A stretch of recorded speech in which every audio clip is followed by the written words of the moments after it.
क्या तारा ने वीर पहाड़िया के साथ गलत किया?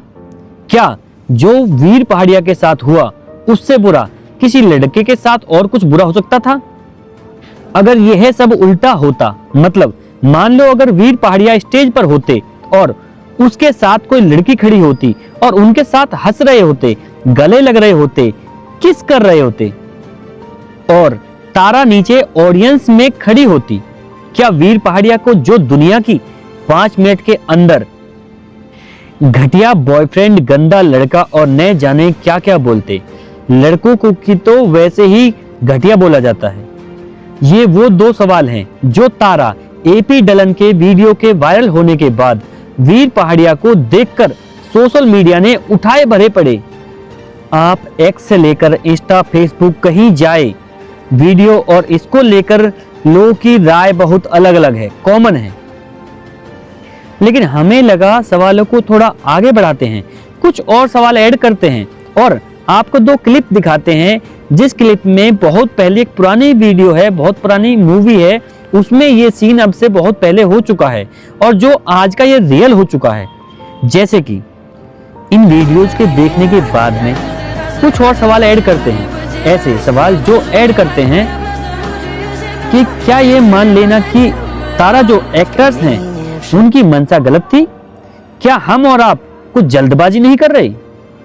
हर स्टेज मूवमेंट को लेकर रिलेशनशिप पर क्वेश्चन करना, इंसानी कैरेक्टर के इंसानी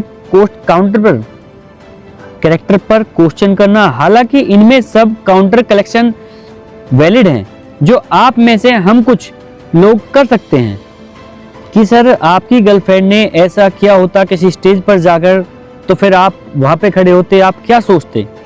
ये बिल्कुल करेक्ट है, राइट पॉइंट है, वैलिड है, बिल्कुल वैलिड पॉइंट है। और इसलिए एक सवाल हम भी आपसे करते हैं कि जब आपके सामने किसी आपका पार्टनर ऑडियंस में खड़ा हो, तो फिर एक्टर्स या कोई रोल प्ले करने के समय हमें ध्यान नहीं रखना चाहिए कि कुछ सीमाएं होनी चाहिए, या फर्क नहीं पड़ता कि हमारा पार्टनर हमारे सामने खड़ा है या फर्क नहीं पड़ता कि हमारा पार्टनर हमारे सामने खड़ा है, अगर आप परफॉर्मेंस कर रहे हैं तो सीमाएं खत्म नहीं होती। यह क्वेश्चन जो मेरे मन में है और क्या आप जो लोग नहीं पूछ रहे हैं,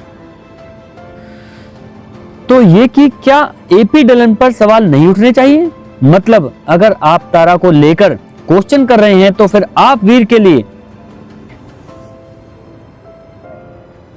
के लिए सहमति दिखा रहे हो, तो फिर क्या आप एपी को लेकर क्वेश्चन नहीं आने चाहिए?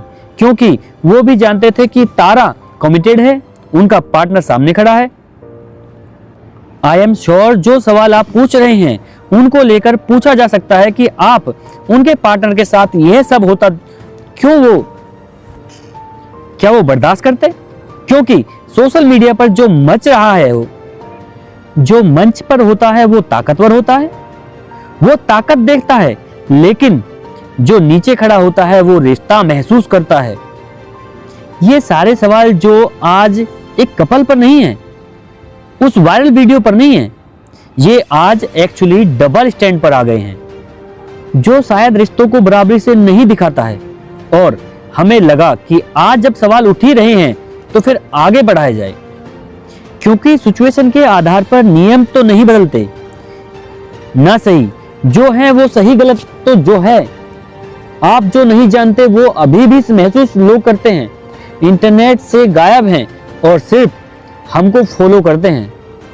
ये कहानी शुरू होती है मुंबई के कॉन्सर्ट के स्टेज पर। बहुत ज़्यादा बढ़िया तरीके में शो में स्टाइट में लाइट थी, बढ़िया म्यूजिक था, हजारों की भीड़ थी। सामने परफॉर्मेंस कर रहे थे एपी डलन। उसी कॉन्सर्ट में तारा पहुंचती थी, उसी के साथ ऑडियंस में मौजूद थे उनके बॉयफ्रेंड वीर पहाड़िया। शुरुआत में सब नॉर्मल था, वीर पहाड़िया एंजॉय कर रहे थे और उनकी अपनी पार्टनर सपोर्ट कर रहे थे, भीड़ झूम रही थी। लेकिन फिर तारा को एपी डलन ने स्टेज से बुलाया और यही चीजें बची थी जो तारा स्टेज पर गई। ब्लैक ड्रेस थी, चेस करती हुई एपी डलन ने उसे गले लगाया और पुच्ची ले ली और दोनों डांस करने लगे। कुछ सेकंड का मामला था, लेकिन कैमरे में ने जो कैद किया, इंटरनेट भर गया पूरा। कैमरा बार बार ऑडियंस में खड़े वीर पहाड़िया पर जा रहा था और उनके एक्सप्रेशन को पढ़ने की कोशिश की जा रही थी कि यार क्या बंदा है, अनकंफर्टेबल है। और उसके बाद सोशल मीडिया ने धर के उनकी ये करी वो करी, मीडिया पर तरह तरह के सवाल रखने लगे लोग। बेचारा क्या है, लिखा गया तो सही है। एक लड़के के लिए इससे बुरी से ज्यादा बेइज्जती क्या होगी।